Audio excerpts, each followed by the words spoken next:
Highwaymen were not typical pop stars of 1961. They were a quartet of students from Wesleyan University in Middletown, Connecticut. They represented a new generation focused on an academic and clean musical image, which was the complete opposite of rowdy rock and roll.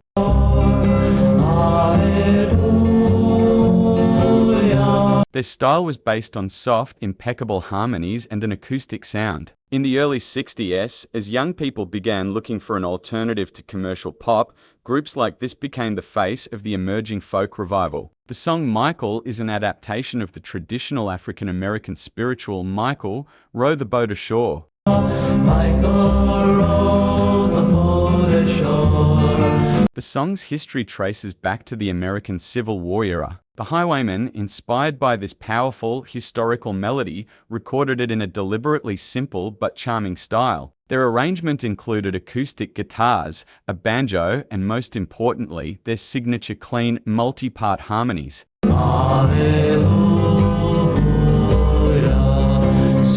The recording was so simple that it was rumored to have been made in a basement or dorm room and was not originally intended for commercial release. However, this naivete and sincerity allowed the song to become incredibly appealing to a wide audience. The success of Michael in 1961 holds enormous cultural significance.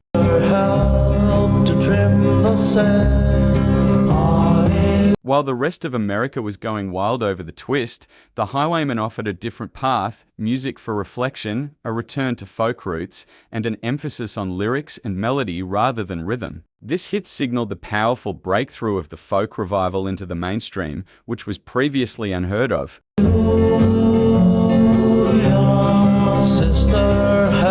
The song resonated with a more educated and politically aware youth who sought meaning and a connection to history and music, rather than just entertainment. The folk music presented by Michael became an important counterculture, foreshadowing Bob Dylan and the protest movement.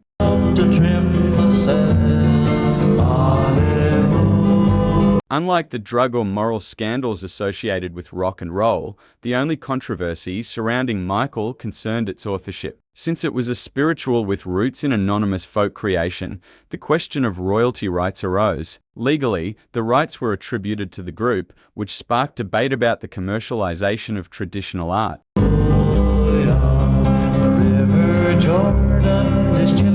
This fact reflects the overall concern of the folk scene at the time: how to maintain authenticity amid mass success. Michael became a phenomenal hit, reaching #1 on the American Billboard Hot 100 chart and placing at #3 on the 1961 year-end chart.